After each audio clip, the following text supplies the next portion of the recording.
Física, com mestrado em Física, ambos pela Universidade Federal de Minas Gerais. O seu doutorado em Física foi pelo Max Planck Institute for the Science of Light, na Alemanha, com pós-doutorado no grupo Enlight, no Departamento de Física da UFMG. Desde 2022, é coordenadora do Setorial de Extensão e Inovação do Centro de Ciências Exatas e da Natureza da UFPE. Foi membro da Comissão de Justiça, Equidade, Diversidade e Inclusão e é membro da Comissão de Ética da Sociedade Brasileira de Física, além de ser pesquisadora do Instituto Nacional de Ciência e Tecnologia de Informação Quântica. Nádia, fique à vontade para corrigir ou acrescentar alguma coisa e fique à vontade também para expor.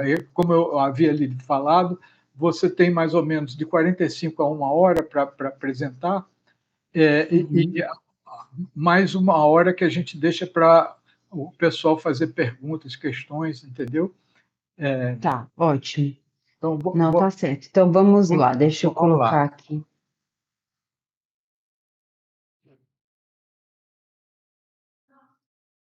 Agora eu só não sei fazer isso direito com...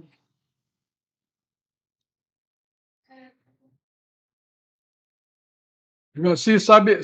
Tá dando para ver? A gente não está vendo ainda não, viu? Agora, estão vendo? Agora vai começar. Vocês vão me dando notícia aí. Você tem que botar no modo apresentação, viu? Isso, tá dando para ver? Ainda não apareceu o primeiro.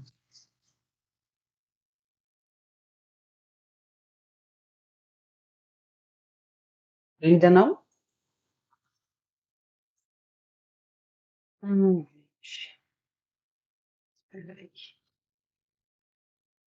Esse computador é novo, eu posso ter feito alguma coisa errada. Compartilhamento de tela.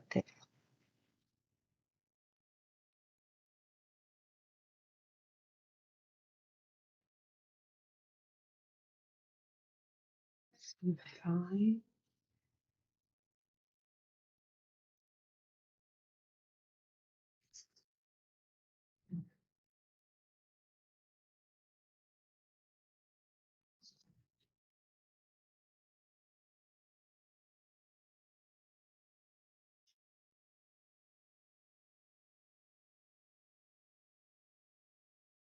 Não.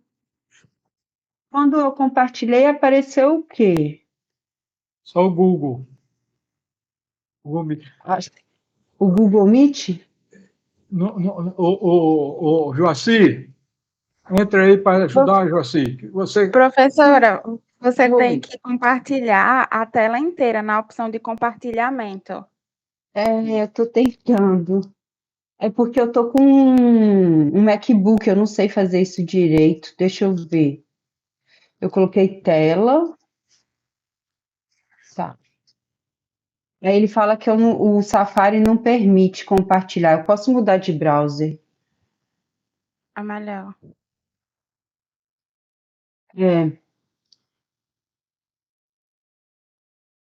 Eu vou entrar pelo Chrome. Eu vou sair e vou entrar de novo. Espera aí, gente. Ok.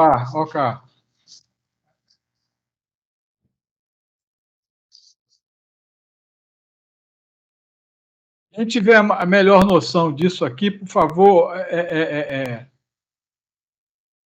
oriente, viu? Porque o padrão está montando um microscópio eletrônico, aí ele não está podendo ver essa coisa. E eu sou um zero à esquerda, viu?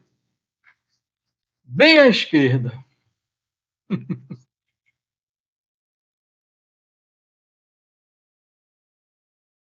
Hoje está um silêncio. Vocês estão aí? Eu estou aqui. Rebeca, Hector falou? Sim, senhor. Certo. Acho que eu vou fazer chamada para ver quem é que... Também, professor Antonieta aqui. Certo. Vou fazer chamada. Ser chamado presente. Tô ligado. Faça, professor, a chamada que o senhor vai receber o presente. Presente. Tem gente que vai fazer assim, presente. Vai imitar o colega.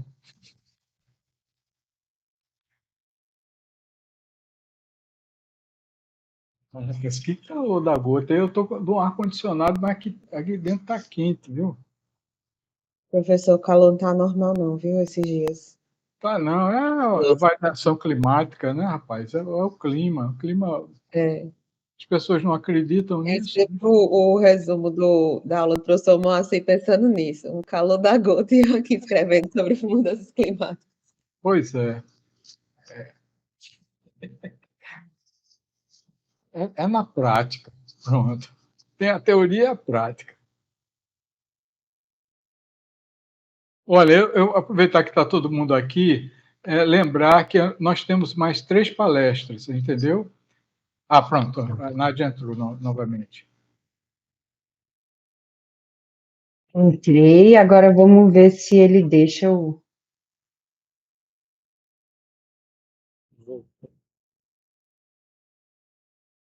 João, se orienta. Espera aí. Pronto.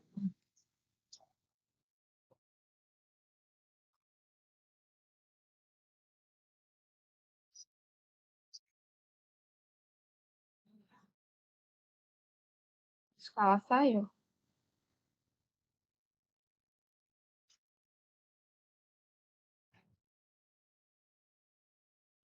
Professor, aproveitando, deixa eu tirar uma dúvida. Quinta-feira, no cronograma, está em branco. Não tem nada. Não vai ter palestra, então. Tem não. Tá certo, obrigada. Voltei. Agora vai. Janela, deixa eu ver. Aqui, achei. Diz aí, Joaci. Entrou? Yes, acho que vai dar. Oh, maravilha, entrou.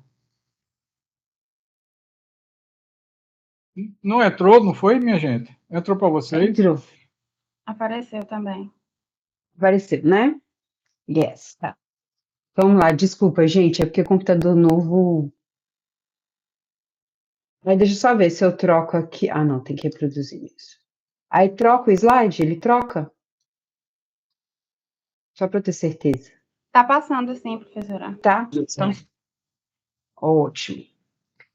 Então, como o Raul falou, eu trabalho aí com informação quântica, então eu espero explicar um pouco disso, do que eu faço, e mais ou menos explicar um pouco também o que a gente está, o que são esses sistemas quânticos, tá? Então, eu chamei aí de Explorando Sistemas Quânticos na Era da Informação, mas eu vou falar mais um pouco sobre isso, tá? Porque esse título, ele é bem enigmático, no princípio, mas eu espero que no fim da apresentação vocês tenham uma ideia do que esse título está querendo dizer. Então, a gente ouve falar, né, de informação quântica, computador quântico, isso teve muita notícia em 2019, que a Google disse que chegou nesse termo aí de supremacia quântica, e aí eu quero contar um pouco dessa história para vocês, para a gente entender, né, esse momento tecnológico aí que a gente está. Eles usaram muito esse nome, né, não sei se vocês chegaram a ouvir, mas esse nome de supremacia quântica apareceu muito. Eu vou evitar esse termo de supremacia, bom, como é a disciplina de teoria epistemológica, eu acho legal para a gente entender, né, os termos também têm sentido, têm um peso, e o que eles queriam dizer com essa supremacia quântica é que eles conseguiram, então, construir esse computador quântico e que ele chegava num limite, ultrapassava um limite que o computador clássico não conseguia, tá? Então, basicamente é isso. Eu vou evitar esse termo de supremacia, porque é um termo que já tem uma conotação com supremacia branca, e aí talvez a gente entenda, no contexto da área de informação quântica, as pessoas não se incomodarem de usar um termo que já tem um contexto na sociedade pesado, Mas é isso é um evento de informação quântica recentemente, e você pode perceber que é basicamente uma sociedade feita por homens brancos. Então, assim, só para... Eu não gosto desse termo e já começo criticando ele. Mas voltando, então, ao computador quântico da Google, né? Qual a ideia aqui? Primeiro, que são esses sistemas quânticos, né? Então, a gente está falando, na maior parte do tempo, de sistemas que são de dimensão atômica ou subatômica. Então, estou falando de elétron, estou falando, né, do núcleo do átomo, estou falando também de átomos, tá? De partículas. Então, eu vou estar encontrando, o regime que eu vou estar trabalhando está nesse espaço aí, atômico ou subatômico. E a ideia aqui é explorar certas propriedades desses sistemas para fazer alguma coisa, algum protocolo de informação. Seja comunicar uma informação de forma mais segura, seja fazer processamento de informação, então construir um computador que consiga resolver problemas de forma mais eficiente, tá? Então, seja também para metrologia, conseguir medir, fazer aparelhos que consigam medir de forma mais precisa, tá? Então, eu vou explorar algumas propriedades desses sistemas para fazer isso. Então, o que eu vou falar basicamente durante essa apresentação é tentar contar um pouco para vocês quais são essas propriedades tão interessantes e tão diferentes do que a gente tem no mundo que eu chamo de clássico. Então, o que eu vou estar chamando de mundo clássico é o que a gente está acostumado a ver no nosso dia a dia. O que aparece nessa escala, na dimensão de um átomo, ou uma escala uma escala menor, são efeitos que a gente não vê trivialmente no nosso dia a dia, tá? Então, assim, vou chamar aqui de introdução à mecânica quântica, mas só para trazer algumas ideias, tá? Não é uma introdução à mecânica quântica, não vai aparecer nenhuma fórmula, podem ficar tranquilos. Mas é isso, também se ficar coisas que não ficaram claras, depois a gente pode voltar, né? Vai ter um tempo aí para a gente discutir, então, e se quiserem me interromper também durante a apresentação, podem interromper. O meu objetivo aqui é mais aguçar vocês para essa coisa da quântica, tentar trazer um pouco da ideia do que a gente chama de quântico e como é que a gente está explorando isso nessa área. Então, eu tenho aqui, começo falando de quântica, pensando numa característica que aparece em ondas. Então, vou descrever uma onda, vou colocar essa figura aqui. Ixi, meu cursor não está aparecendo. Mas eu tenho aqui uma onda, né, que está aparecendo aí representando quase como se fosse uma telha de telhado. Mas o que são características que sempre aparecem nessa onda? Ela tem um comprimento, que são essa distância entre duas, que a gente chama de crista, né, a crista da onda, e ela tem uma amplitude, que é essa distância entre essa crista e essa parte, esse eixo. Bom, você pode pensar essa distância entre a crista maior e o vale ali embaixo, tá? Então, eu posso sempre representar uma onda só pelas cristas. Então, eu vou traçar linhas ali em cima das cristas. Então, aqui, tá vendo que eu estou representando essa onda como sendo essas linhas, tá? E o que é uma característica de onda? É que ela difrata. O que quer dizer isso? Que se tem aí um obstáculo, ela não vai, ser totalmente refletida por aquele obstáculo, mas ela consegue contornar aquele obstáculo, né? A gente sabe disso porque você consegue conversar com uma pessoa, estando num outro quarto, sem que você esteja vendo ela. Ela pode estar até atrás da porta, né? O som é uma onda também, uma onda sonora, tá? E ela vai se propagar e vai conseguir entrar lá no quarto, a pessoa vai ouvir, você não precisa estar na frente dela, né? Pode ter algum obstáculo. Então, essa é uma característica de ondas. Todas as ondas, elas difratam, elas contornam, né? A onda do mar, se tiver uma pedra, ela vai chegar na beira da praia, porque ela vai contornando aquela pedra, tá? Então, basicamente é isso. Eu tenho um buraquinho aí, como se fosse uma parede com um buraquinho, e a onda vai entrando ali e vai contornando esse buraquinho e vai ocupando esse espaço depois dessa fenda.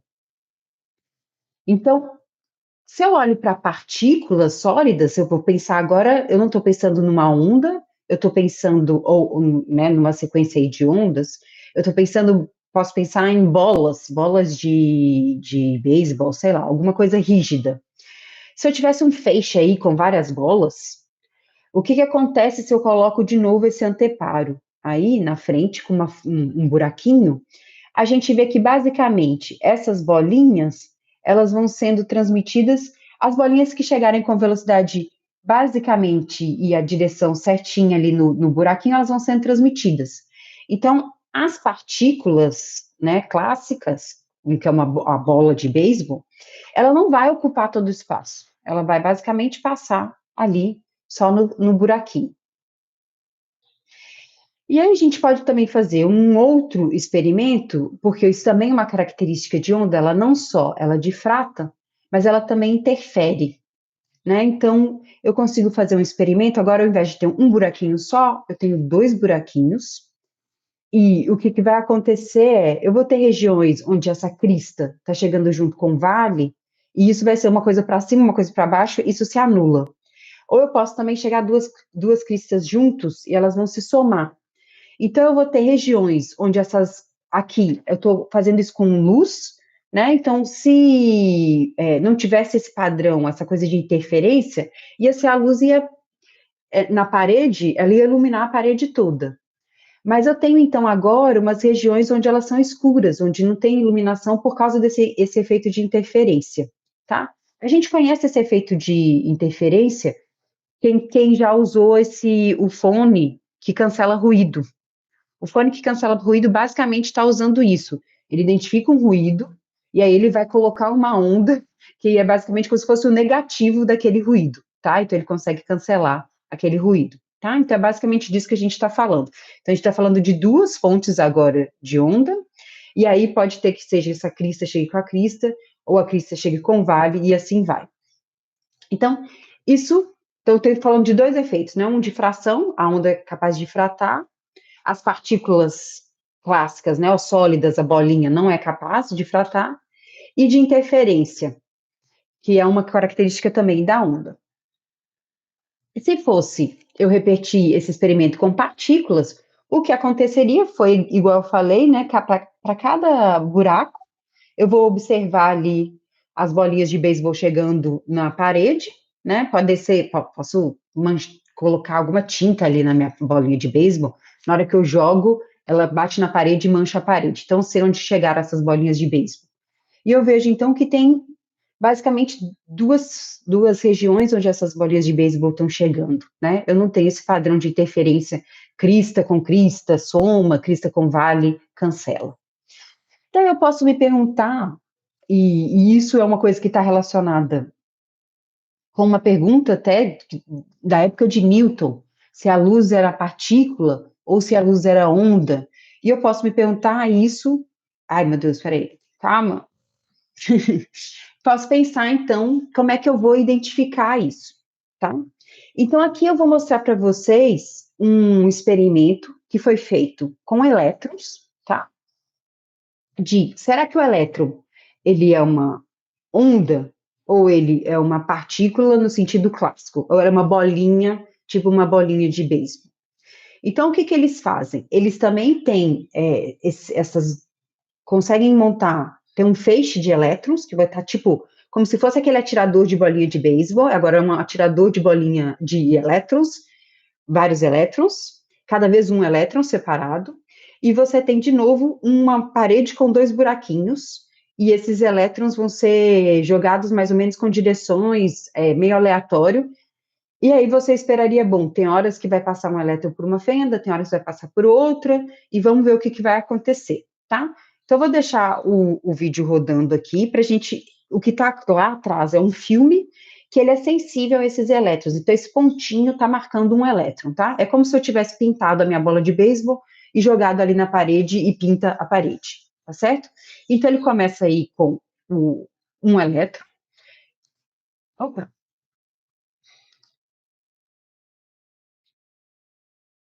Só uma pergunta: vocês conseguem ouvir o áudio do vídeo? Não. Não? Então é bom que também eu posso falar, senão vocês vão ficar uma fala em cima da outra. Ah, que merda. Pronto, agora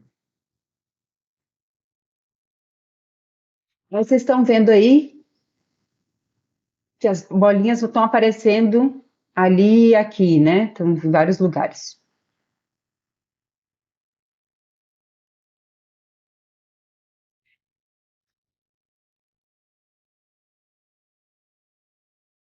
Você está vendo que, como os elétrons estão sendo mandados elétron por elétron, isso é um desafio que eles conseguem fazer, eles garantem que eles estão mandando elétron por elétron. Então, eu tenho certeza que cada vez que é eu tenho esse pontinho, é um elétron. Então, eles estão sendo, né, dependendo de como estão o tamanho da minha fenda, eles estão sendo aí distribuídos aleatoriamente. Então, a princípio, eu estou concluindo que o elétron é uma partícula, né, como a minha bolinha de beisebol. Ah, que saco. Eu não sei como é que eu volto.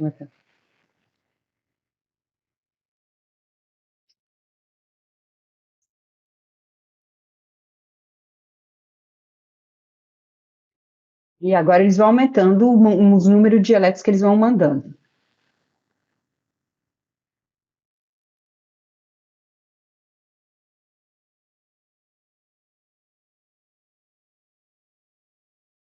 E continuam enviando aí um monte de elétron. Aí agora eles vão dar uma acelerada no vídeo. Isso. Então, o que eles fazem? Eles vão jogando um monte de elétron, tá? Então, no começo a gente vê um ponto por um, agora os pontinhos estão aumentando. Quando eles começam a mandar esse tanto de elétron, o que eles começam a ver?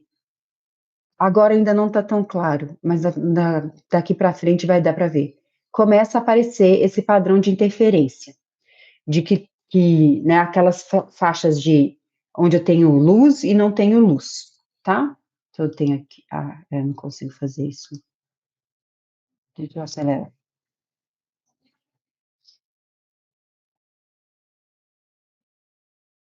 E agora vai ficar cada vez. Aí, olha, agora dá para ver direitinho as franjas aparecendo, tá?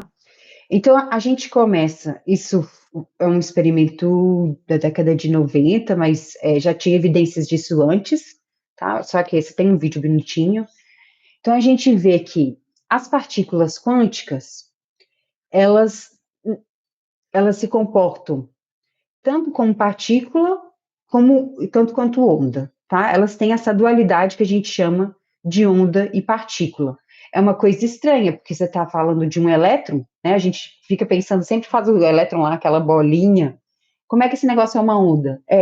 Ele vai ter, vou conseguir fazer experimentos onde eu vou ver comportamento de onda aparecendo, tá?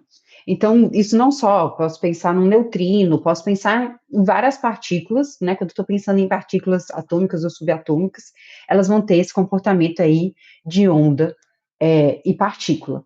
E a luz que a gente conhece, que a gente pensa sempre como onda, a gente pode pensar a luz também como partícula, tá? Quando a gente está tratando a luz num regime de partícula, a gente chama a partícula da luz de fóton, tá? Então, é quando eu estou trabalhando com uma luz bem fraquinha, e é como se eu tivesse um pacotinho daquela luz, eu vou chamar aquilo de fóton, tá? Então, quando eu estiver falando das coisas que eu estou falando aqui de informação quântica, eu vou estar pensando a luz nesse regime, tá? De um fóton. E uma coisa bem interessante bom, aqui à esquerda, como eu não estou com cursor, por alguma razão não tenho, não sei porquê, mas aqui à esquerda eu tenho o experimento que eu acabei de falar para vocês, né? 2 fendas, e depois eu tenho um anteparo, e eu vejo aí uma parte, as franjas aparecendo, né? Tanto com luminosidade, sem luminosidade. Mas olha que interessante. Se eu tiver, de algum jeito, eu conseguir descobrir por onde essa partícula está passando, seja para a fenda de cima ou pela fenda de baixo, eu perco o padrão de interferência. Porque esse padrão de interferência só acontece se, de fato, eu tenho algo que está passando ali pelas 2 fendas e aquilo vai interferir, né? Se eu ganho essa informação, de algum jeito, eu sei se meu elétron passou por cima ou por baixo, desaparece o padrão de interferência. Então, é como se, eu sabendo que ele passou por uma das fendas, por baixo, eu descubro que ele é uma partícula. Se ele é uma partícula, ele não pode interferir. Então, eu não vejo mais padrão de interferência. Então, com esse experimento da dupla fenda, eu estou falando, já aparecem vários conceitos de partículas quânticas que vão ser interessantes para as coisas que eu quero fazer. Então, o primeiro conceito é esse da superposição. Então, eu posso pensar, como é que eu descrevo a minha partícula que está passando pela fenda de cima e pela fenda de baixo? Na verdade, para eu conseguir descrever esse padrão de interferência, eu tenho que descrever ela como sendo uma coisa que passa por cima e por baixo, ao mesmo tempo. Então, eu posso pensar agora que o meu sistema quântico, agora eu vou pensar, já estou indo para a parte de informação, né? Então, já estou pensando em computação. Computação, a menor unidade de informação é o bit, né? Que pode ser 0 ou 1. Num computador, ele vai ser um sinal elétrico, que é passa corrente, não passa corrente, tá? Que vai estar lá no transistor, bem pequenininho ali dentro do seu computador, mas é assim que eu vou estar codificando a informação. O meu bit quântico, que eu chamo de qubit, ou quantum bit, ou qubit, tá? Ele vai ser, então, uma coisa parecida, mas ele pode ser superposto. Então, ele não é 0 ou 1, ele é uma coisa que é 0 mais 1, tá?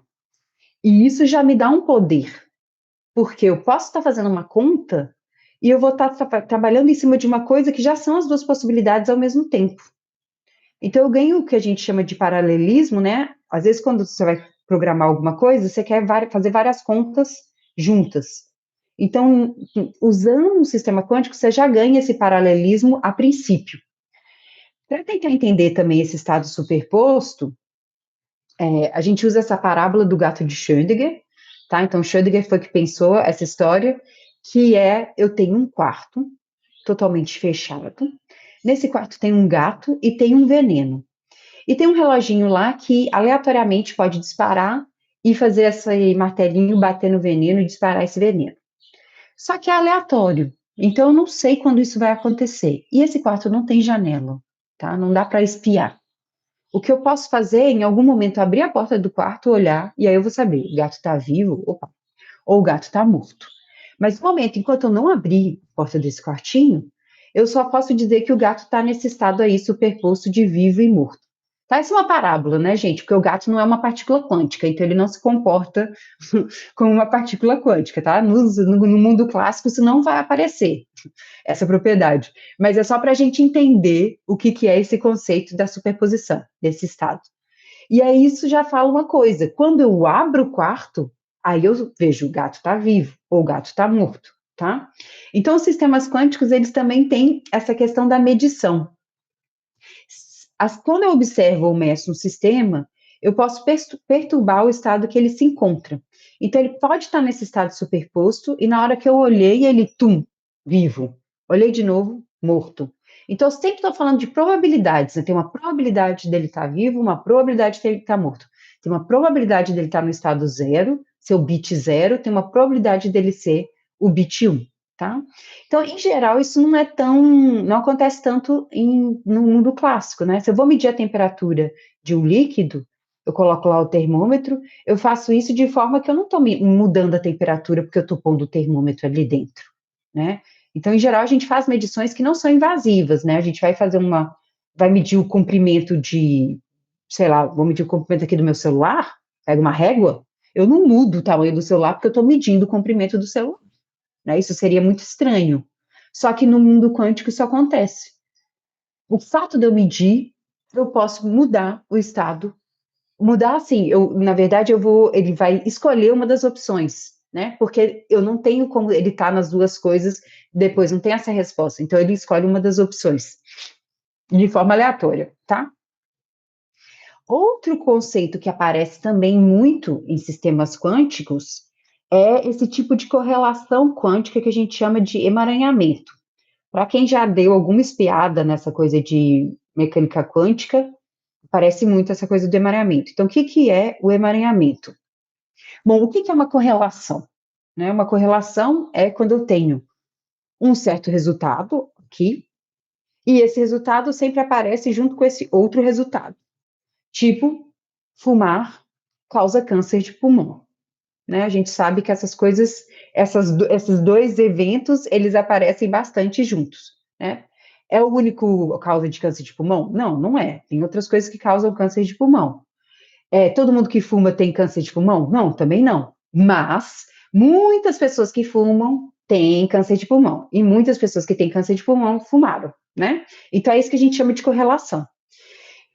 Então é basicamente isso que a gente vai ver entre duas partículas quânticas. Se eu observo uma coisa aqui, dependendo de como elas foram geradas, que em geral são experimentos onde elas são geradas juntas, mas elas não precisam mais estar juntas, mas eu observo alguma coisa aqui e vejo que a mesma coisa é observada desse outro lado, mesmo não tendo nenhuma informação sendo comunicada. Eu mudo o que eu quero observar. Vamos supor que primeiro eu estou observando a cor e depois eu estou observando o peso, tá? Então eu mudo a quantidade que eu estou observando e mesmo assim eu vejo que vai aparecer o peso aqui igual o peso dali e assim vai, tá? Então eu estou explicando isso de forma bem pouco precisa, mas é porque meu objetivo aqui era trazer a ideia, tá? A gente na física se comunica pela matemática. Então, expressar isso com as palavras torna a coisa imprecisa, mas eu acho que vale a pena trazer uma ideia mesmo que ela seja incompleta, do que não trazer, tá? Mas é isso, porque teve alguma pergunta que eu não estou vendo vocês, só ouvi. Alguma coisa que, se quiser, tem que abrir o microfone. Uma consideração só, mas o pessoal vai fazer pergunta ao final, viu, Nádia? Ela disse que a sua explicação está excelente, ela está conseguindo acompanhar. Ótimo. Foi só uma tá consideração. Beleza. Então, eu tenho esse tipo de correlação. Eu expliquei de uma forma que faz analogia com as nossas correlações, mas ela é um tipo de correlação diferente. Eu não consigo explicar com a coisa que a gente conhece do dia a dia, tá? Então, por isso que a gente chama de correlação quântica e é chamada aí de emaranhamento. E isso é muito legal, porque eu consigo, então, mexendo aqui, transmitir não, porque eu não estou transmitindo, não tem nada passando para lá, mas eu consigo fazer com que aconteça algo aqui desse outro lado. Então, eu vou fazer, a gente chama desse teletransporte, né? Eu consigo teletransportar informação de um lado para o outro, usando essas duas partículas. Claro, eu vou precisar também comunicar algumas coisas, mas assim, eu consigo explorar essa propriedade para fazer novas coisas que no mundo clássico eu não consigo. A gente sabe, né? Tipo, teletransporte é coisa de filme de ficção científica, mas com partículas quânticas consigo fazer. Também com várias limitações, mas eu consigo chegar perto do que a gente pensa como sendo um teletransporte, tá? A gente pode discutir isso depois também, posso tentar diferenciar o que é o que acontece no filme do, sei lá, Jornada nas Estrelas e o que acontece no mundo real, quântico, tá? Bom, então agora eu quero começar a falar do que são os problemas que a gente tem atacado com essas propriedades do mundo quântico. E aí eu vou começar com uma questão, eu falei que não ia mostrar nenhuma equação, vou mostrar umas bem simples, mas assim, a minha primeira pergunta eu tenho o número 6 e eu quero descobrir quais são os dois números que multiplicados dão 6. Aí, se quem quiser responder, pode abrir o microfone. Agora, interativo. 2 vezes 3, 1 vezes 6. Muito bom. Duas respostas ótimas. 1 vezes 6, 3 vezes 2. A minha pergunta foi incompleta. Tirando o caso de 1 vezes alguma coisa. Essa é uma resposta total corretíssima, mas o que eu queria era o 2 vezes 3 mesmo. Então, 6, acho que todo mundo, quem não, talvez porque não entendeu também direito a pergunta, mas com um pouquinho de tempo todo mundo ia chegar no 2 vezes 3, né? Tranquilo. Eu posso colocar agora 221. Eu não vou pedir para você, porque a gente gastaria um tempinho para descobrir quais são os dois números que chegam em 221. Mas assim, com um papel e uma caneta, acho que todo mundo gastando algum tempo chegaria na resposta. É 17 vezes 21. Mas posso dar um número maior agora, que eu nem sei pronunciar que número que é esse. Alguns bilhões. Esse aí Com papel e caneta já vai ficar mais difícil, né? Já vai dar mais trabalho.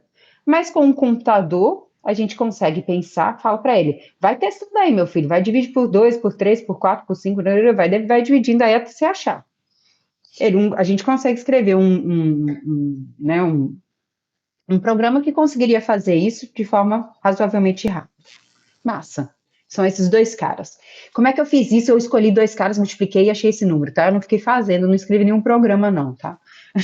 Eu escolhi o 38.699, o 55.877, multipliquei e achei esse cara, tá? Fiz o reverso. Agora eu te dou esse número.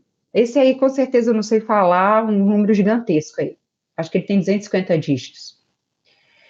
E aí eu te conto uma coisa. Nem papel caneta, nem um computador, nem todos os computadores da Terra vão conseguir achar quais são os dois números que multiplicados dão esse número gigantesco. Num tempo hábil, tá? Então, o que eu estou contando para vocês?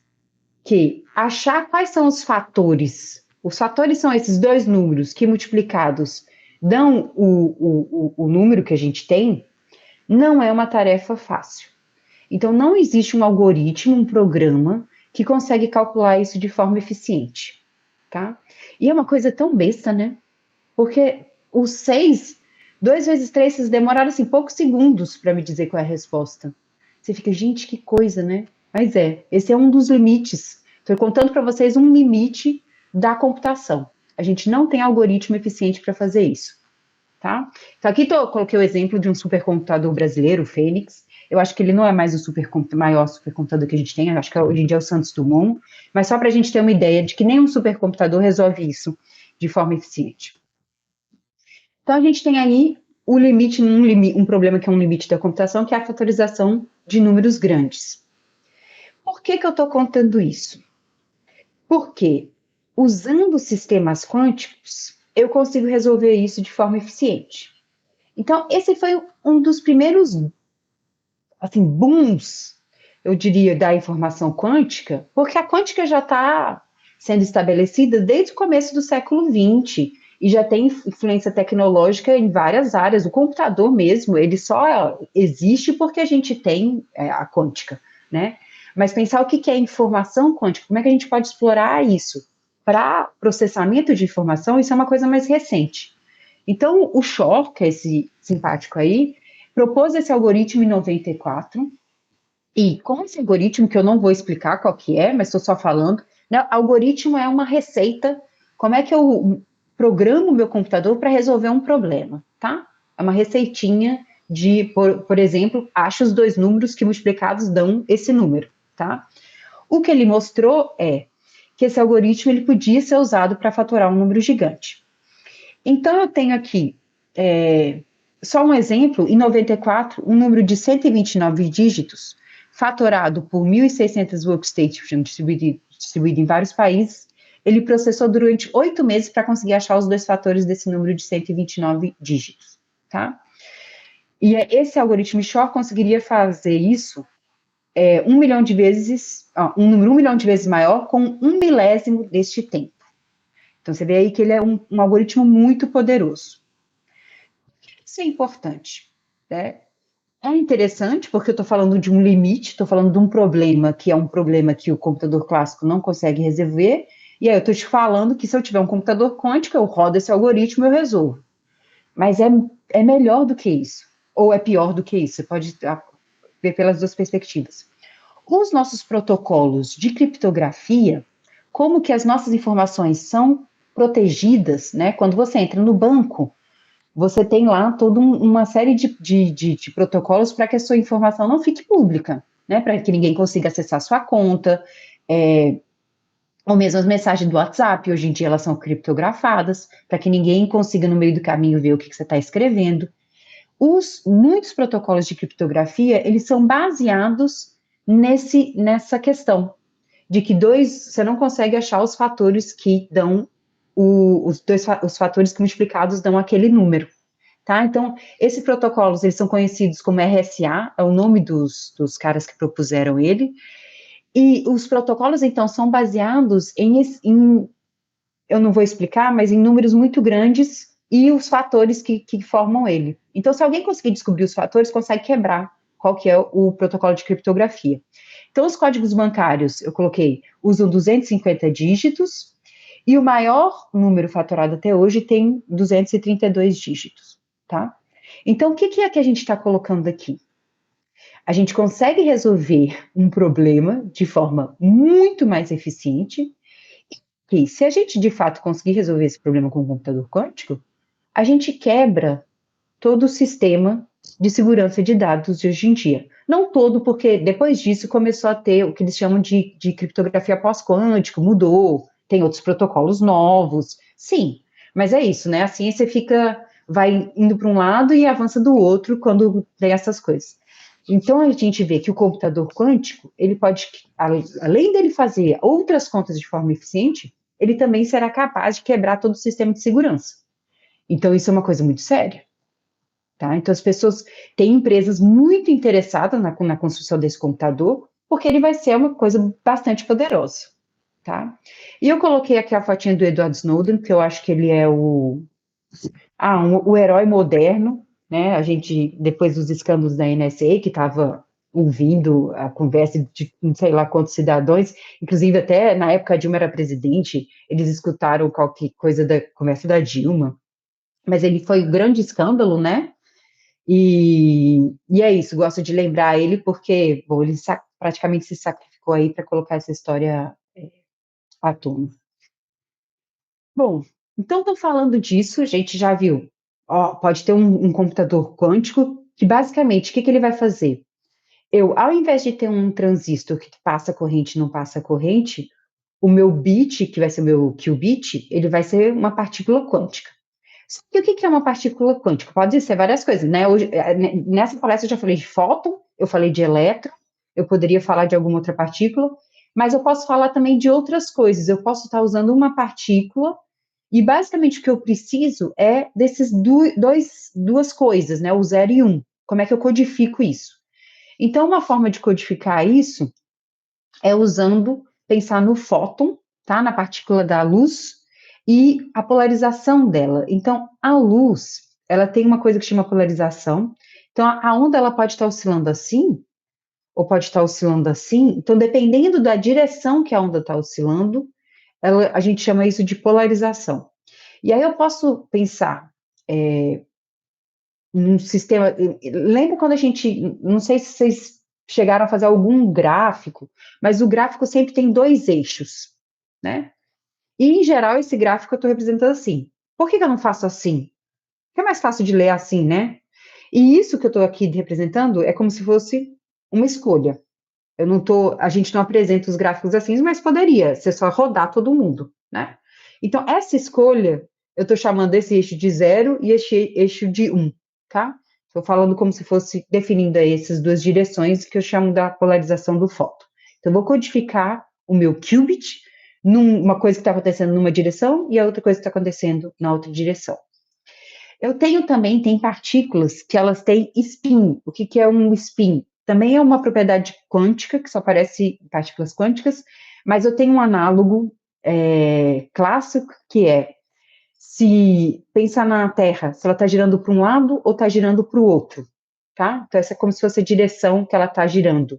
Isso vai me definir o que é, se é um spin, um certo spin ou outro spin. Então, eu posso codificar isso como se fosse nessa rotação. Eu posso também pensar, se a gente lembrar lá do átomo, o átomo tem um núcleo e ele tem o elétron lá nas camadas, né? Fora do núcleo.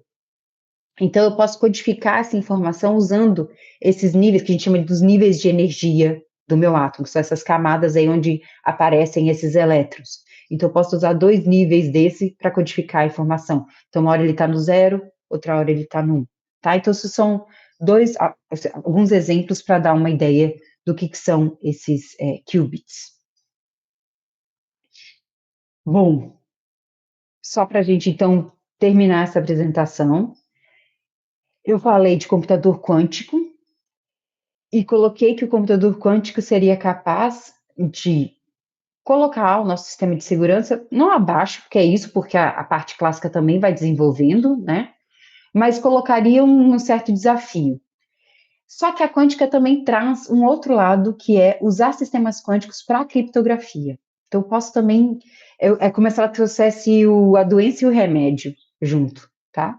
Então, como é que vai ser feito isso? Para a gente entender isso, vou pensar de novo na polarização. Então, na figura A, eu tenho uma luz aí que ela está emitindo em todas as direções primeiro, ela pode ser uma luz que a gente chama de despolarizada, isso é a nossa luz aí normal de casa. E aí eu vou colocar agora como se fosse um filtro que só deixa ela passar numa certa direção, tá? Então você está vendo aí que ela está passando só como se fosse na horizontal.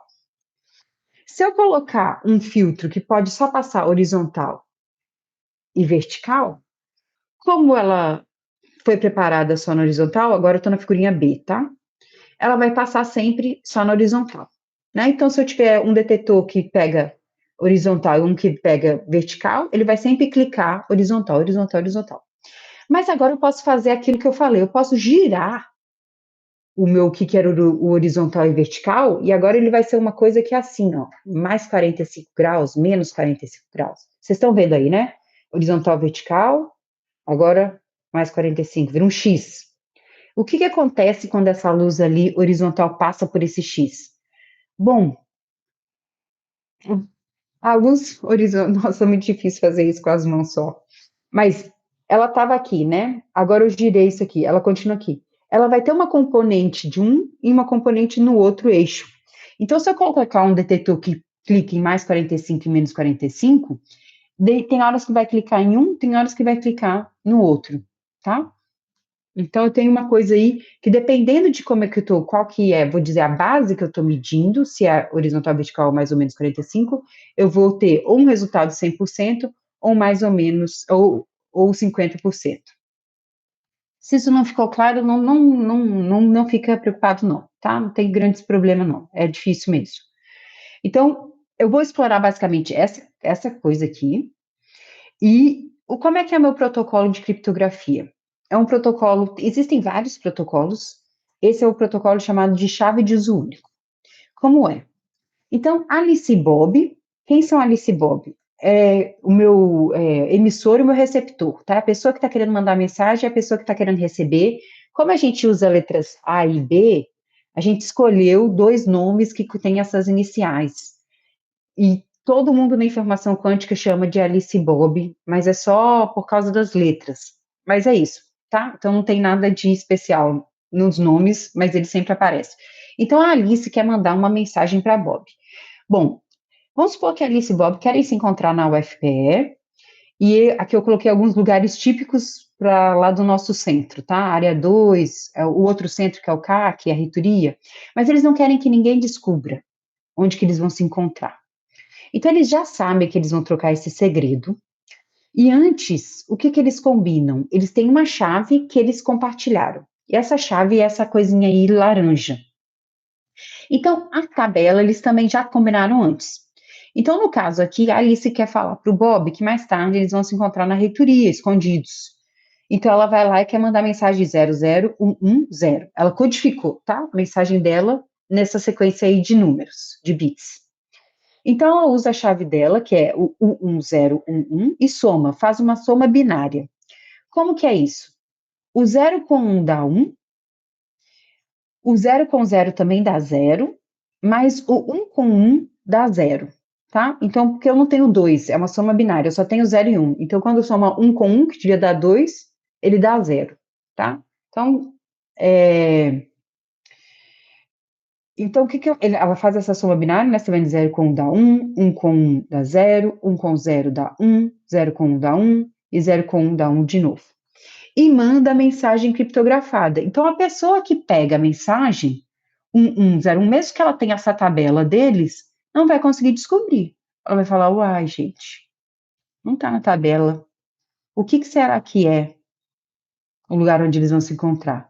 O Bob, como ele já tem a chave também, ele soma e descobre qual que é a mensagem. Ele faz a mesma soma, tá? Você vê, 1 com 1 dá 0, 0 com 1 dá 1, 1 com 0 dá 1, 1 com 1 dá 0, 1 com 1 dá 0. E aí ele descobre 00110, reitoria. Beleza? Quando eles se encontraram, eles, agora a gente não usa mais essa chave porque a pessoa talvez consiga descobrir se vê a gente aqui na reitoria, vai conseguir fazer, né, um pensamento reverso. Vamos combinar outra chave. Então, por isso que é a chave de uso único. O que a gente está fazendo com os sistemas quânticos? A gente está usando um protocolo parecido com esse. O que a gente vai usar é usar as partículas quânticas para distribuir essa chave de forma totalmente segura, tá? Então, o protocolo de criptografia é isso, soma binária da sua mensagem com a chave. O que a gente vai fazer com a parte quântica é distribuir a chave de forma segura.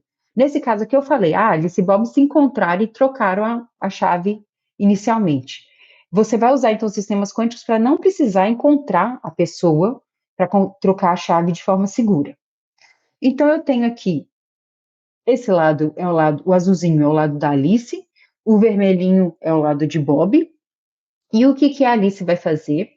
Ela vai preparar os fótons dela nessas duas bases. Então, uma é horizontal e vertical, a outra é a mais e menos 45, é o X, tá? Uma é a cruz, a outra é o X.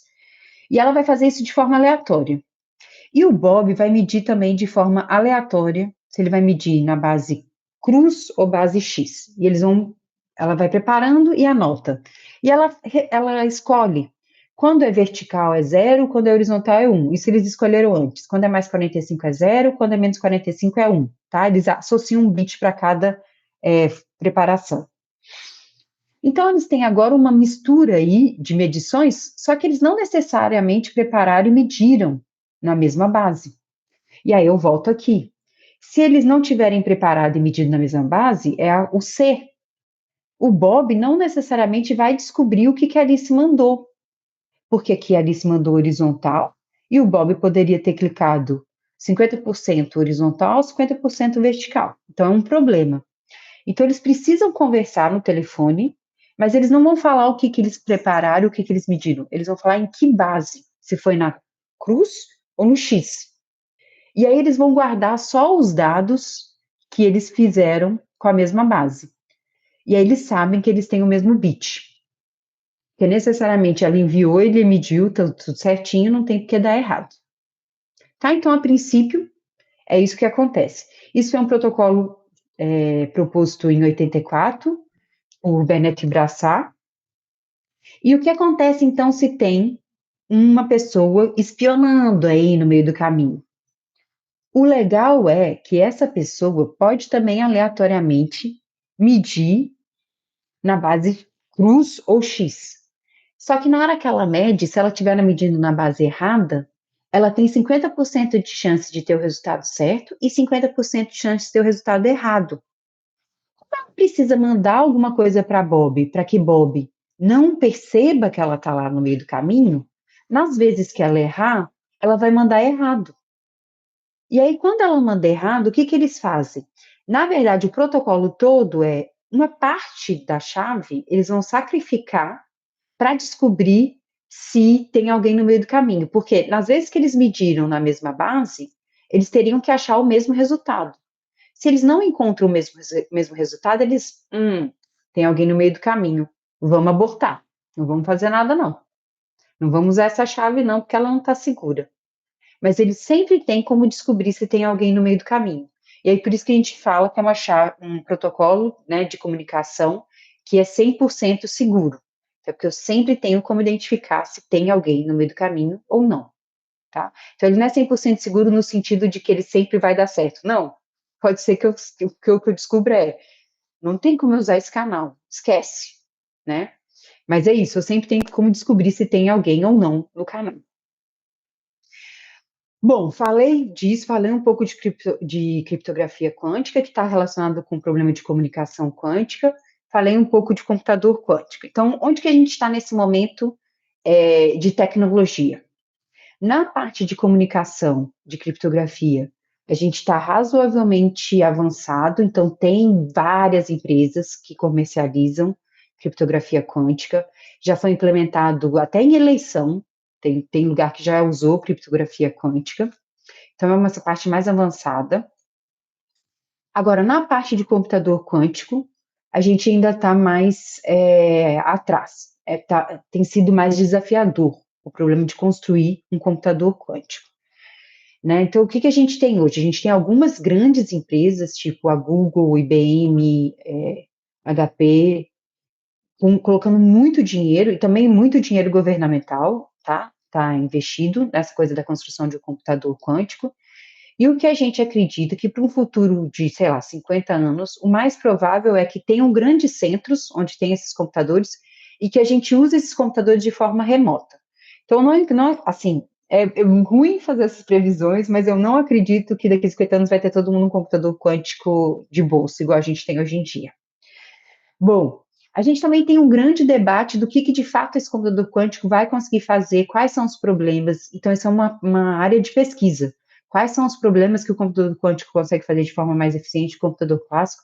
Existem alguns problemas que são claros, tipo a faturação, mas não é totalmente claro ainda para a computação, para a ciência da computação, quais são os problemas que dá para resolver de forma mais eficiente. Então, assim, várias coisas ainda a serem descobertas.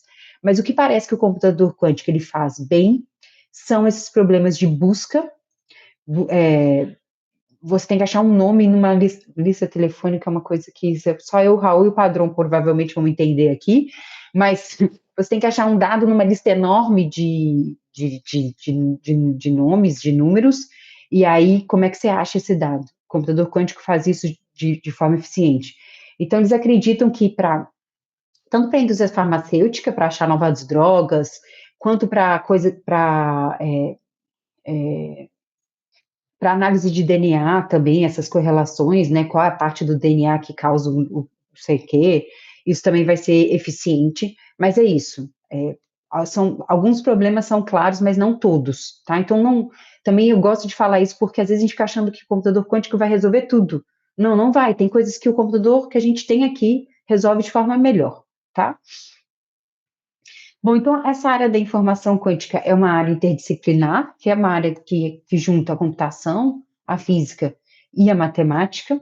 Ela é interdisciplinar, mas ainda é no ramo das exatas, né? No departamento de física da UFPE, eu trabalho com teoria, mas eu tenho mais dois colegas, o Fernando Paris, que também trabalha com teoria, e o Daniel Felinto, que trabalha com experimento. E a gente faz parte desse Instituto Nacional de Ciência e Tecnologia de Informação Quântica, que é uma colaboração de vários grupos no país inteiro, então aí 14 cidades, 24 grupos e laboratórios, tá? Então, foi um esforço aí de colaboração no país, que deu super certo.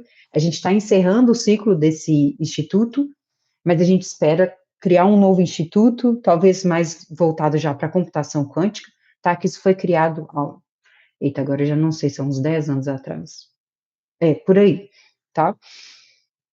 E queria fazer a propaganda, tô batendo meu tempo, tá? Podem ficar tranquilos, mas para quem se interessou nesse assunto, tem esse podcast de divulgação científica que chama O Que Quântico, que vai falar sobre mecânica quântica, vai falar sobre informação quântica. Eles tentam fazer isso de forma mais simples possível. Então, para quem ficou curioso, tá no Spotify, tá em todas as plataformas. Eu convido vocês a ouvirem esse O Que Quântico. E aí eu encerro aqui com o Faça Ciência com uma Garota. Foi isso. Obrigada, gente. E vou sair aqui. Eu agradeço muito a você, Nádia. Eu fico pensando no seguinte, sabe? É uma área tão complexa que eu fico pensando nas minhas conversas com meu filho. Meu filho é lá da informática. Ele trabalha com essas coisas complexas.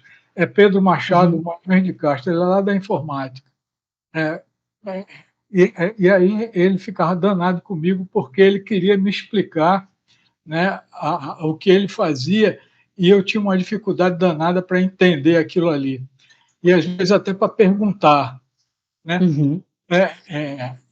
Porque ele trabalha com computação geométrica, uma coisa desse tipo. Ele foi do CAUST, ele trabalhou no CAUST, na Arábia Saudita e tal, bom, enfim.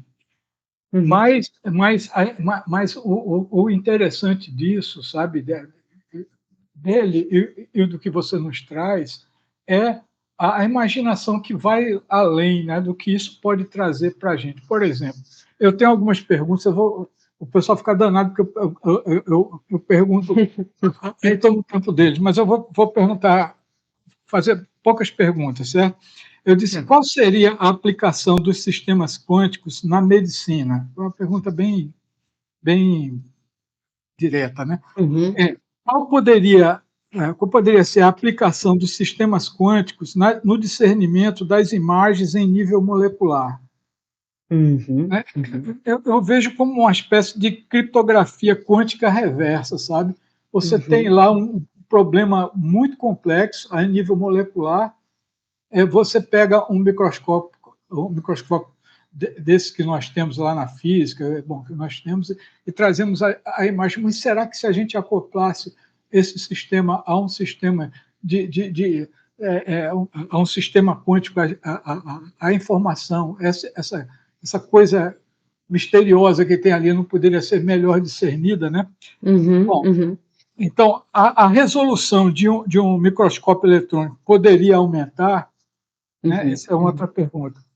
E uhum, pronto, e nesse sentido eu estou chamando isso de criptografia quântica reversa, né? uhum, Desvendar imagens, que é o nosso. Se você falou em DNA, e é uma coisa importante. A gente teve aqui uma professora que nos falou sobre genética molecular, e eu acho que a aplicação desses sistemas, eu não sei em que ponto está, né? Você já colocou que ainda tem muita coisa pela frente, mas aí eu queria que você falasse um pouco disso, tentando associar a sua área com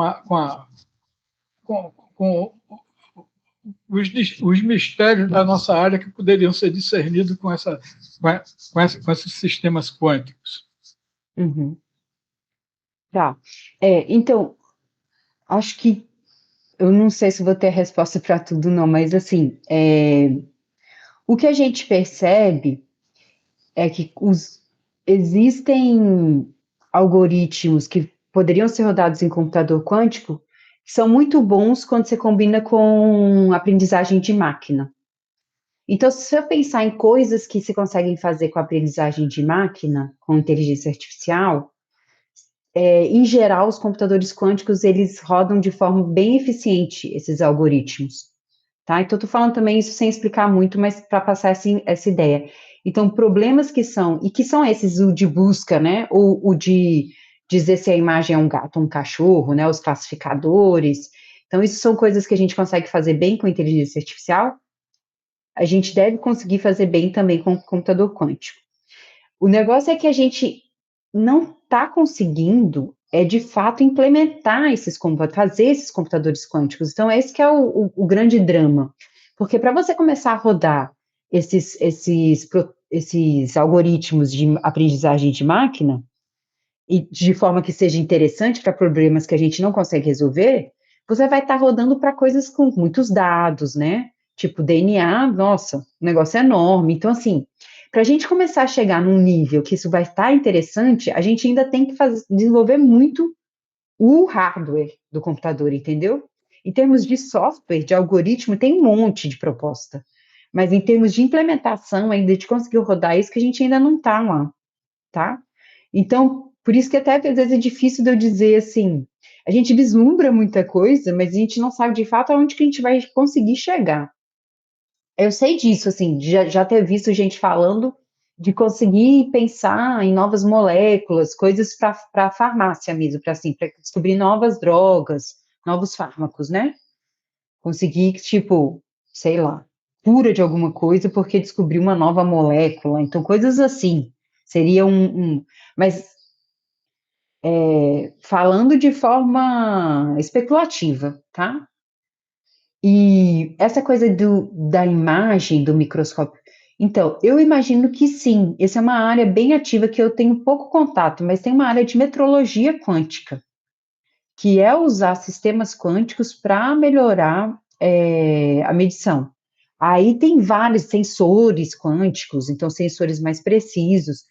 Agora, para coisa de imagem, eu não sei, eu não tenho essa resposta, mas deve ter, assim, porque tem muita coisa, é uma área toda, assim, dentro da área de tecnologias quânticas, essa parte de metrologia quântica. Então é isso, Raul, não sei se te respondi, não, mas Acho que o microfone está fechado. Perdão. A gente fica imaginando, né, as possibilidades, né, que isso tem. E é claro que eu acho que ainda falta muito, porque, por exemplo, uma coisa é ver a coisa do modo estático, né? A outra coisa, por exemplo, um dos problemas nossos, que eu até coloquei em outro nível, né, no nível mais factível no momento, por exemplo, a possibilidade de um microscópio eletrônico, né, examinar imagens em movimento, né? E o padrão até tinha me respondido. Mas você vê, fazer cálculos de coisas e medidas de coisas em movimento, né, em nível celular e molecular, é complexo. Mas a explicação que você deu no início, né, porque é movimento, de qualquer maneira, pode ser uma coisa estatística, assim, mas aquilo é movimento. Então, eu acho que a gente vai chegar lá. Mas eu vou deixar aqui Joaci fazer uma pergunta para você. Joaci?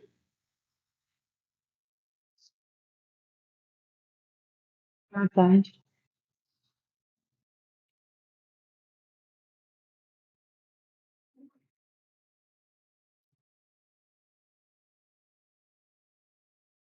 Hum,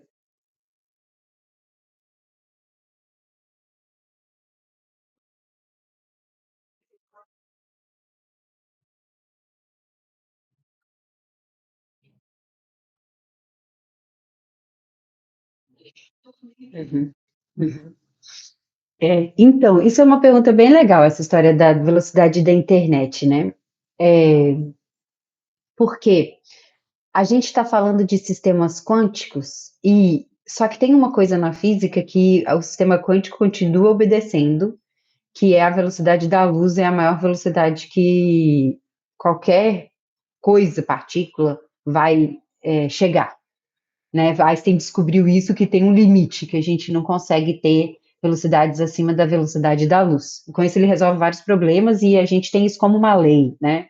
Na física, as coisas que a gente não consegue explicar, mas que a gente sabe que são observadas, a gente chama de lei. Então, a lei que a velocidade da luz é o máximo.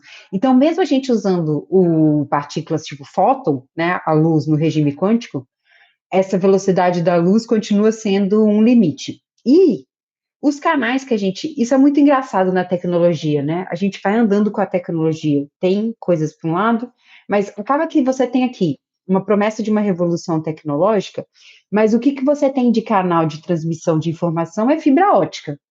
Então a gente tem pensado hoje, a gente vai continuar usando fibra ótica, provavelmente, porque já está tudo construído com fibra ótica.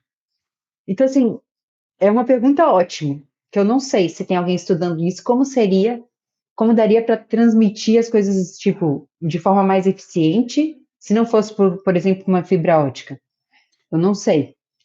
Porque até onde eu sei, a fibra ótica é o melhor canal que a gente já pensou, conseguiu pensar até hoje de transmissão de informação. Então, para a velocidade de internet, eu acho pouco provável a gente conseguir fazer coisas melhores, sabe? Mas eu também é isso. Eu dizer que não sei não quer dizer não, tá? Pode ser que tenha alguém estudando isso e eu não sei, mas eu acredito que não. E é isso. O que a gente tem visto é que a gente tem pensado em como integrar essas tecnologias. E aí a gente vai continuar usando o canal que está ali, porque não faz sentido agora eu vou mudar a cidade toda e vou colocar um canal novo na cidade toda. Não, né? Então eu vou continuar usando o que eu já tenho. Mas pode ser assim, daqui 100 anos que seja tudo diferente, pode ser. É bem especulativo, né? Aí dos problemas. Então, um dos grandes problemas é essa construção mesmo do computador quântico, do como é que constrói, porque o que acontece? Quando essas propriedades que eu falei, do estado superposto, do emaranhamento, o que a gente observa? Quando esse sistema começa a interagir com o ambiente dela, que ela está lá, né, a sala, as partículas do ar, essas partículas, elas funcionam como aquela medição, como aquela pessoa que está abrindo a porta do quarto lá do gato de Schrödinger. E aí, com isso, ela perde as propriedades. Então, emaranhamento se você deixar duas partículas emaranhadas sozinha, com um certo tempo, o emaranhamento desaparece. E ao estado superposto, desaparece. Então, esse é o grande desafio, é conseguir controlar esse tanto de partícula quântica junto, porque um computador, ele não é um transistor, né? São, sei lá quantos. Então, como é que se consegue controlar esse tanto de qubit junto? E isso é muito difícil, é um desafio tecnológico, de engenharia também, assim, não é só de teoria de física, mas de engenharia, sei lá, de várias coisas, assim, várias áreas estão voltadas para mexer nisso. Então, acho que o computador quântico é um dos grandes desafios, a construção mesmo do bicho, né?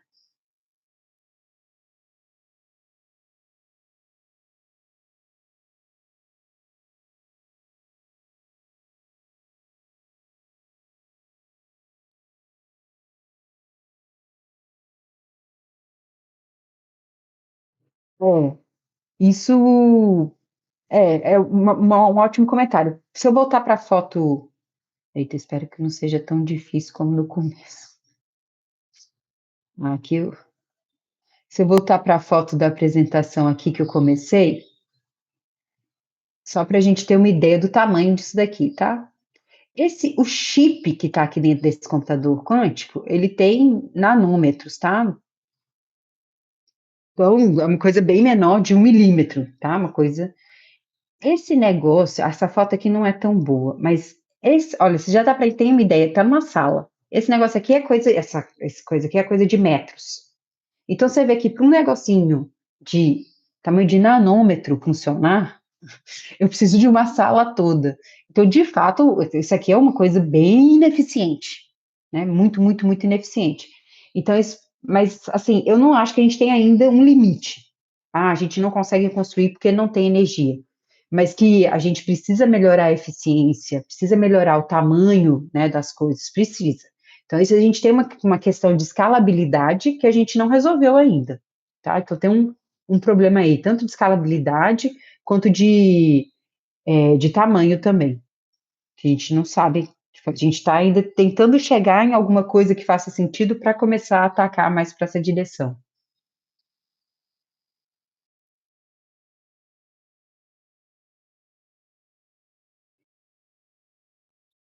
Obrigado,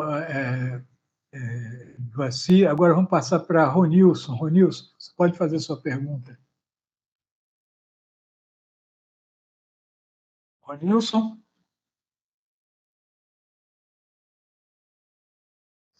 Ronilson, o microfone.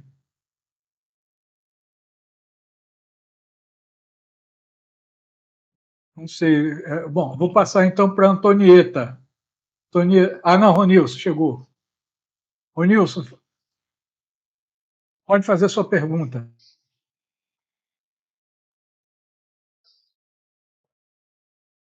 Ronilson. Ele está escrevendo. Ronilson.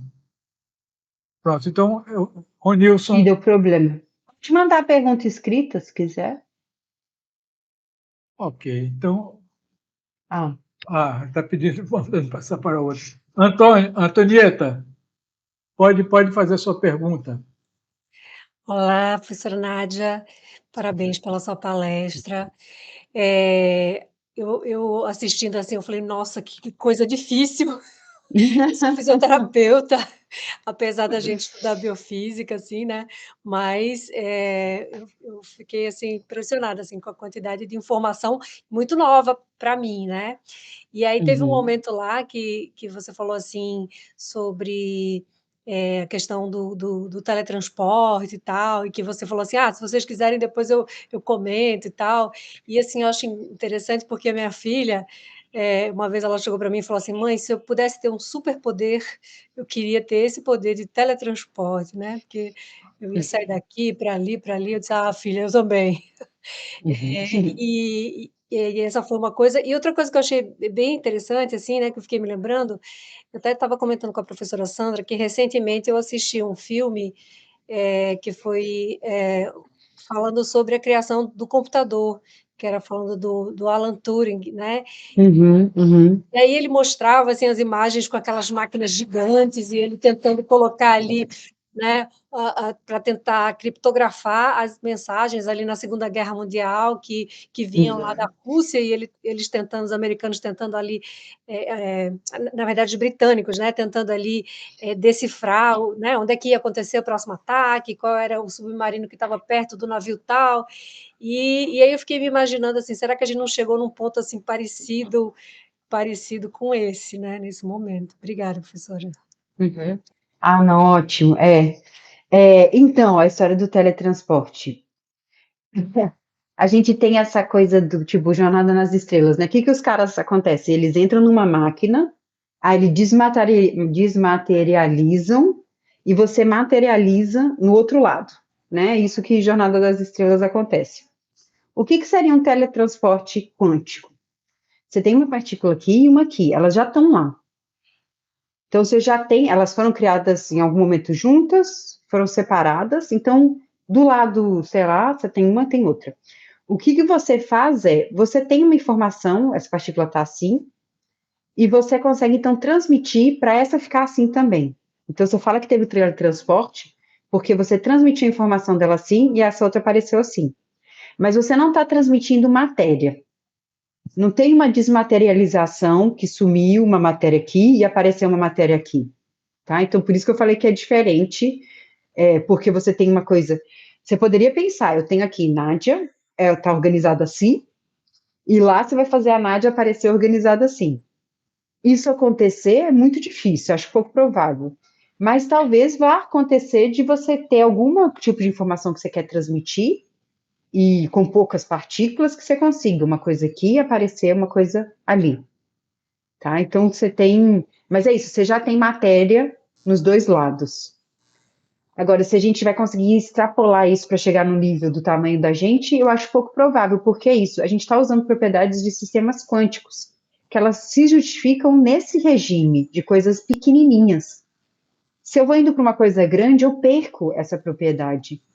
Então, é muito difícil de eu acreditar que a gente vai conseguir, de fato, chegar do teletransporte nesse nível Jornada nas Estrelas, tá?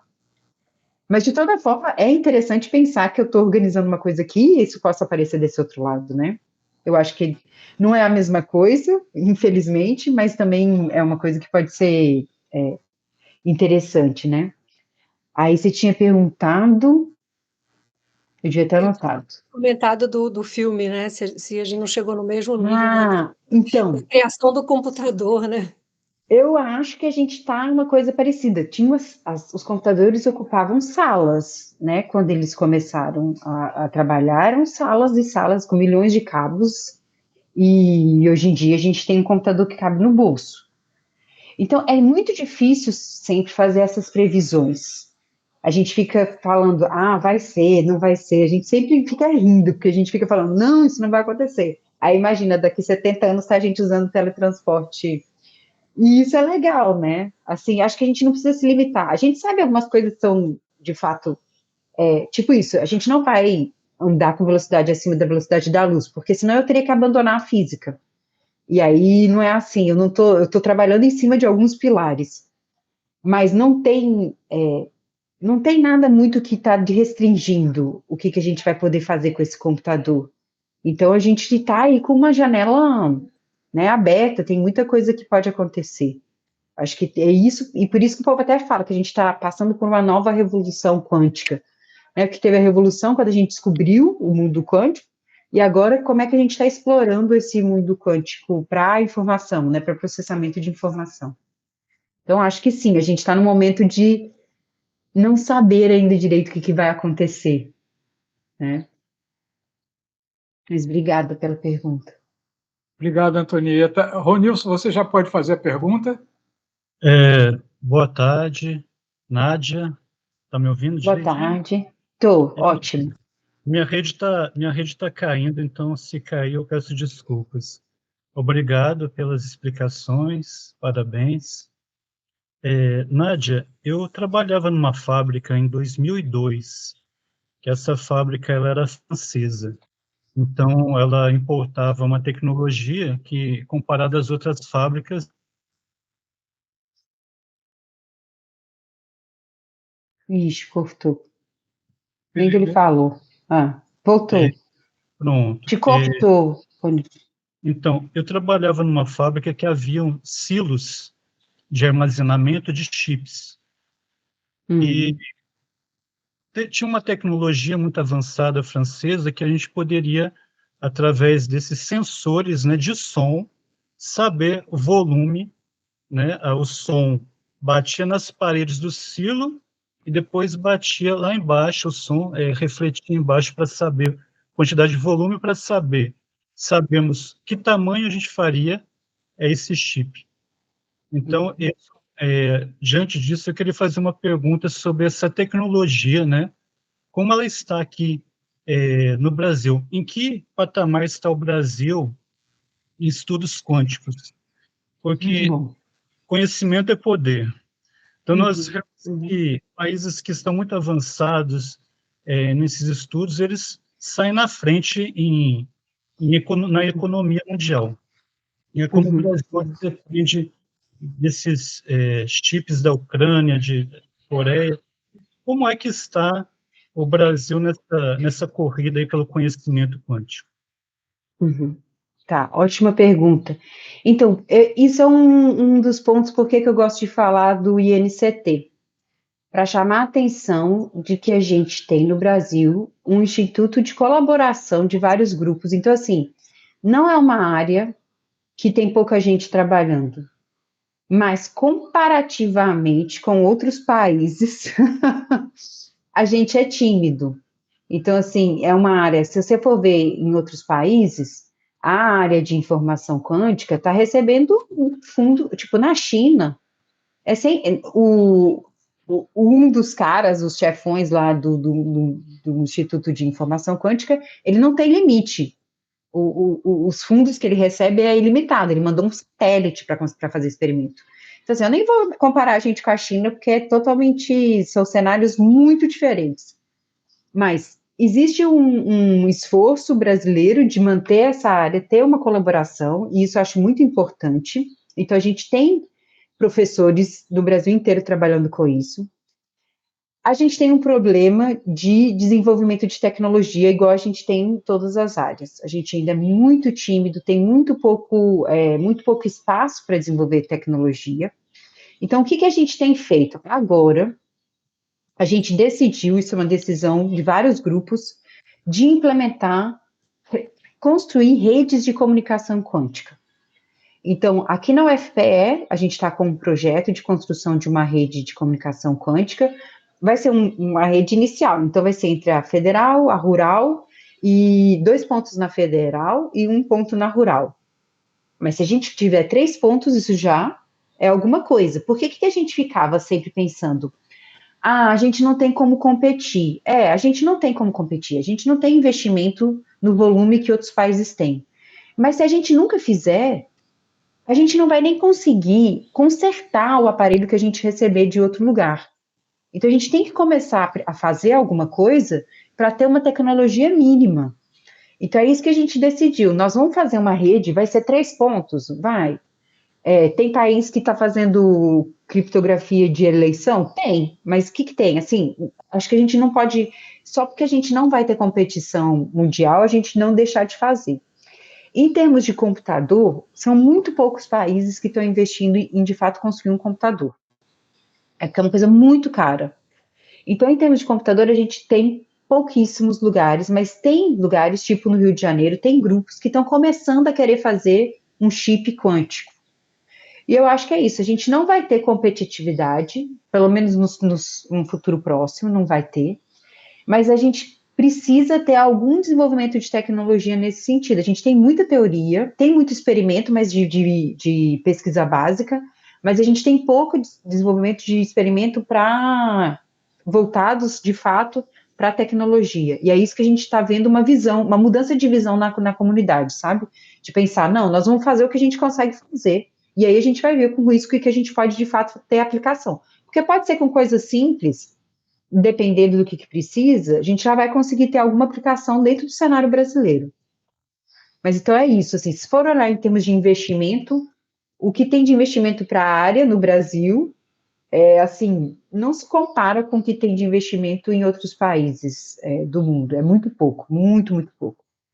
Mas estamos aí. Não quer dizer que não existe. Existe uma comunidade que está se esforçando para estar publicando, para estar conectada, para estar, tipo, conectada ainda com o que está sendo feito, pelo menos de pesquisa básica de ponta.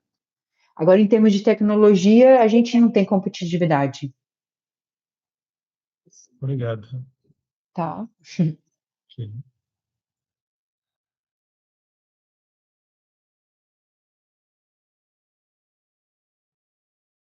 Não sei se o Raul caiu. Eu caí, mas Não. voltei. Caí, mas me Tá. levantei. Eu quase fiquei sem internet 10 minutos antes da apresentação, aí deu tudo certo, ainda bem. Eu não sei se você terminou de responder. Eu não vi. Terminei. Então, é Érica Cadenas. Você pode fazer sua pergunta, Érica. Boa tarde, professora Nádia. Parabéns pela Boa palestra.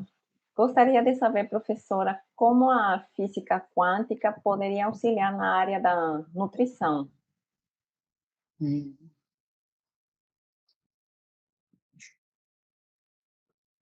É uma boa pergunta, eu não sei.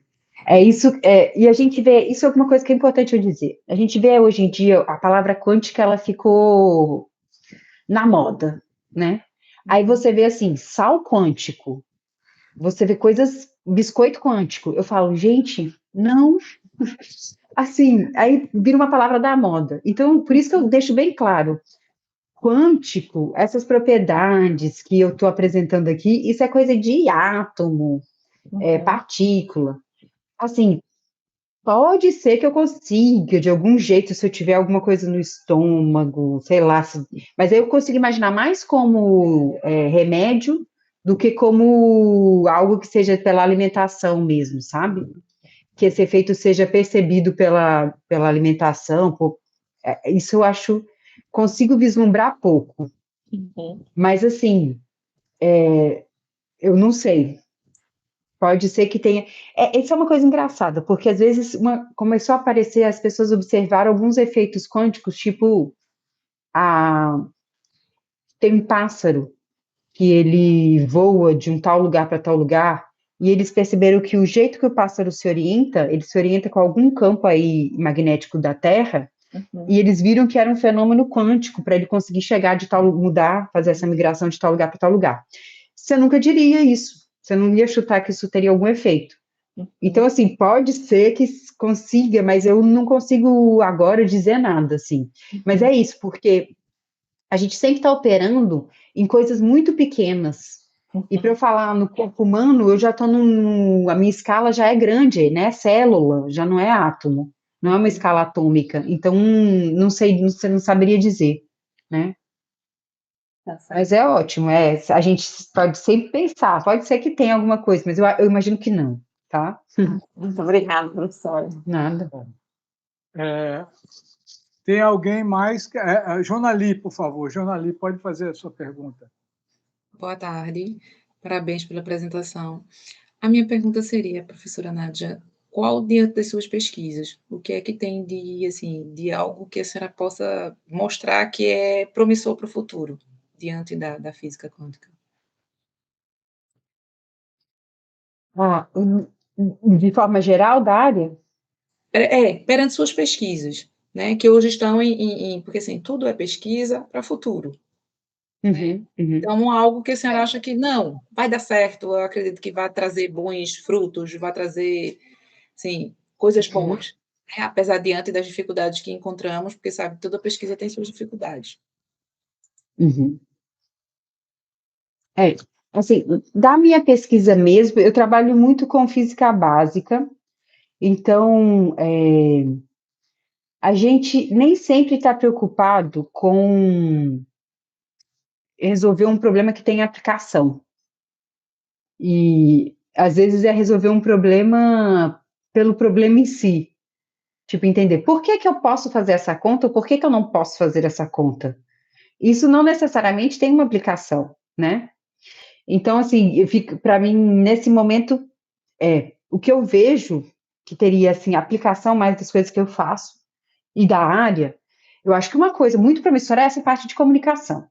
Igual eu falei, você conseguir proteger informação, transmitir informação de forma mais segura, né? Eu acho que você pode conseguir explorar essa coisa de criptografia.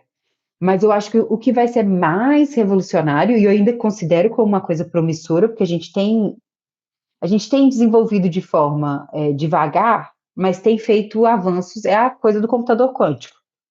Aí o que eu tenho trabalhado nisso é pensar quais são os algoritmos interessantes que a gente vai conseguir usar nesse computador. Então, o que que a gente... Porque você tem um problema que você não consegue resolver, para você resolver ele, você tem que conseguir escrever ele na linguagem de computador, né? Isso que eu chamo do algoritmo aí. E isso não é trivial, descobrir como fazer. Tipo, como que eu faço o computador somar? A gente escreve 2 mais 3, mas não é isso que acontece dentro do computador. Como é que você faz esse computador somar, né? Então, como é que você faz o computador resolver, de fato, um problema interessante? Aí, essas coisas que a gente tem pesquisado. Eu acho que ainda vai sair muita coisa. Eu acho que os próximos 20 anos vai dar muita resposta para a gente, assim, do que a gente vai conseguir resolver. Obrigada, parabéns. Nada. Obrigado, Janali. Alguém mais quer fazer pergunta? Nádia, veja só, eu compreendi que você é, sobretudo, uma física teórica, né? Sim, com certeza, não, 100%.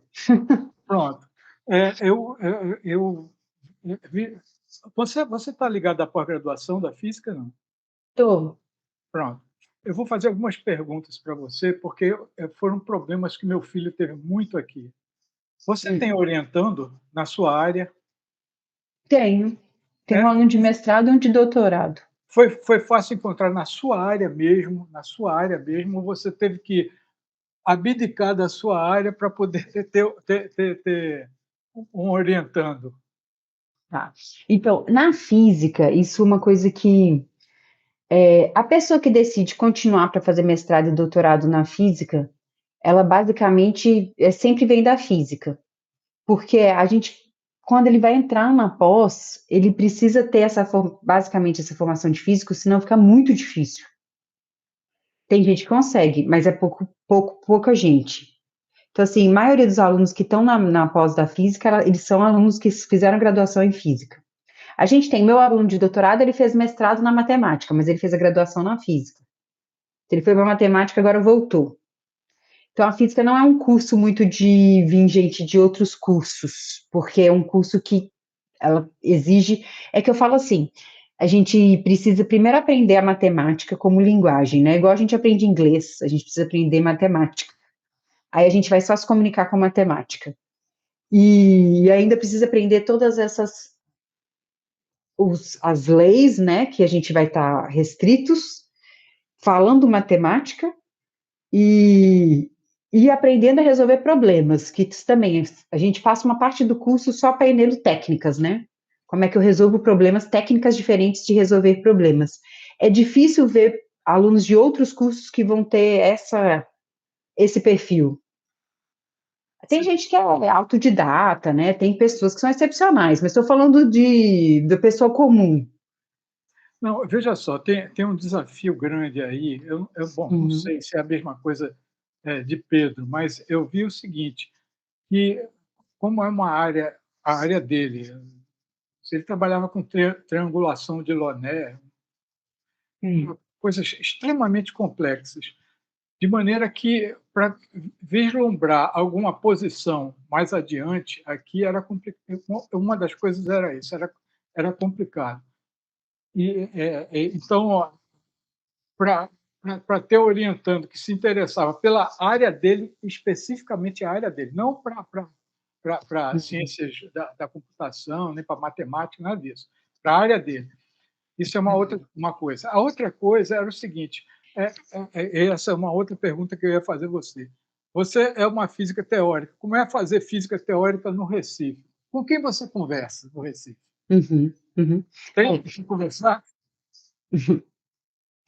Raul, mas essa coisa de quando a gente trabalha com problemas né, tipo física teórica, ou na ciência da computação, é porque a gente pensa em ciência da computação, às vezes, assim, só a parte de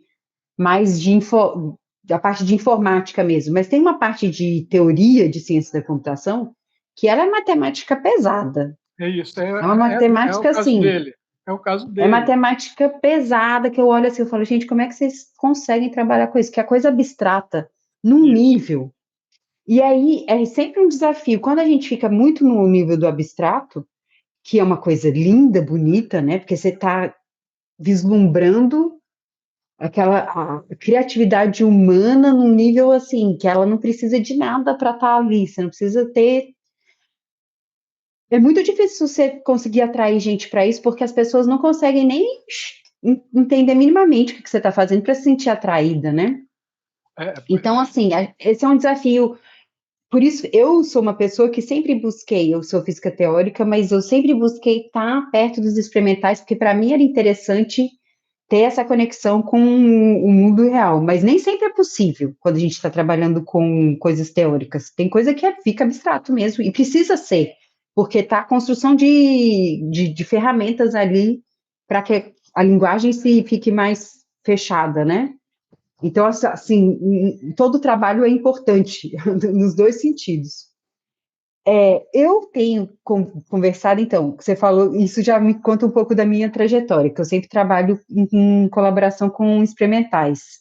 Aí, sempre o Daniel Felinto, que é esse professor que faz informação quântica experimento, mas nos últimos anos, eu tenho trabalhado com professores da ciência da computação.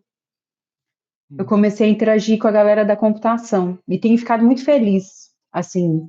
E eles têm umas perspectivas diferentes, eles, tipo, quando eles eles rodam algo no computador, eles chamam isso de experimento. Na física a gente chama de simulação. Aí eles, não, mas é um experimento. Se você não sabe o que vai dar, é um experimento. Aí eu, engraçado, porque na física a gente chama de simulação. Coisas assim, pensando na teoria epistemológica, né? O que é o pesquisar? Por que um chama simulação e o outro chama de experimento, coisas que eles estão fazendo iguais? Mas é porque isso muda mesmo a perspectiva que você vai estar olhando o que você está fazendo, né? Mas eu tenho trabalhado, então, muito com a galera da computação mesmo, que trabalha com informação quântica também. E eu sou, assim, a gente tem um cenário para a área na UFPE que é um cenário único, porque a gente não só tem gente na computação, como tem gente na física, como a gente tem também na engenharia. Tem gente trabalhando com comunicação quântica na engenharia. E isso, nenhuma universidade no Brasil tem essas três grupos. Então, tem gente trabalhando em informação quântica e engenharia, na física e na computação. Então, acho a UFPE ela é bem rica nesse sentido, sabe? Ela está com um cenário bem. Então, nós estamos no esforço até de construir um instituto mesmo, dentro da UFPE, para tecnologias quânticas. Isso é uma coisa bem interessante. Veja só, a ideia aqui, por exemplo, a ideia nessa disciplina, né, que é claro, é uma coisa bem primária, mas é juntar gente de outras áreas, sabe? E ter ter um final, um desfecho, sabe, transdisciplinar. Então, você olha a coisa não mais como uma coisa impossível, sabe? Por exemplo, uma pergunta foi o que se pode fazer dos sistemas quânticos na nutrição. Olha, a minha experiência, bom, você já está vendo aqui que o cabelo aqui é branco, né? Eu tenho uma experiência muito positiva sobre juntar gente num laboratório, sabe? Gente de todas as áreas. Porque as pessoas começam a conversar e dali sai alguma coisa interessante. Assim foi no laboratório que eu tenho. Você veja, estou trabalhando com padrão da física. Sempre trabalhei com vocês da física, né? E eu sou da nutrição, vê? E da engenharia biomédica também, da engenharia mecânica. Eu trabalhei com acendino. Eu acredito que quando a gente junta gente de áreas diferentes, sai alguma coisa que é diferente das duas áreas, ou das três áreas, ou alguma coisa transdisciplinar, sabe? Então, essa é a ideia disciplina, né? Por exemplo, eu tenho quase certeza que muitas coisas a gente não compreendeu, mas a gente fica com aquela formiguinha ali dentro, sabe? Com vontade Uhum. de perguntar: bom, será que a minha área também não cabe aí dentro dessa coisa que a gente imagina que vai ser uma coisa do futuro e tal, e tal, e tal? Então, Uhum. eu para desfechar e não passar mais tempo do que isso, mas eu queria agradecer muito a você, que eu acho que foi uma experiência, assim, das experiências que a gente teve aqui nas várias áreas, essa daqui foi a primeira maneira como você consegue colocar a coisa de um exercício de mostrar uma coisa tão complexa, de maneira mais simples Uhum. para as pessoas, né? Você veja que até fazer pergunta não é uma coisa trivial, e você tem várias perguntas aqui, né? Uhum. Eu fico muito feliz e já estou lhe convidando para o ano que vem estar na disciplina novamente aqui, viu? Não, pode deixar, eu aceito. Eu fico feliz com o Padrão. Ele foi ele que fez a ligação entre a gente aqui, e eu fico, toda vez que tem alguém da física aqui, eu fico muito feliz, viu? No ano passado, a gente teve aqui Fernando Machado. Uhum. Esse ano teve você, Padrão, e teve Ramon também. Ramon, mas eu acho que eu quero crer que ele é físico também. E Uhum. teve Elinando também. Então, eu acho muito legal essa coisa, né? E já fique pensando para o ano passado o que você pode contribuir com a nutrição, viu? Tá, vou vir preparada na próxima vez. Mas com certeza deve haver, porque como você falou, na farmácia, né? Uhum. na, na, na, na fabricação de drogas, existem muitos elementos na nutrição, nos alimentos, por exemplo, que tem muito. Por exemplo, hoje a gente está trabalhando muito com polifenóis, que é um tipo de molécula que está presente nos alimentos e tem tido assim uma repercussão grande na saúde das pessoas. Uhum. Discernir isso, porque o alimento é uma espécie de sopa, ali tem tudo, sabe? Uhum. Uhum. E ter uma maneira que é quase que que eu chamei aqui de criptografia reversa, né? Uhum. Uhum. Discernir aquilo, eu acho que é um campo que futuramente vai ser alguma coisa que talvez. Eu botei aqui um trabalho que você pode até ver aqui, ó, de uma pessoa que teve aqui, um pesquisador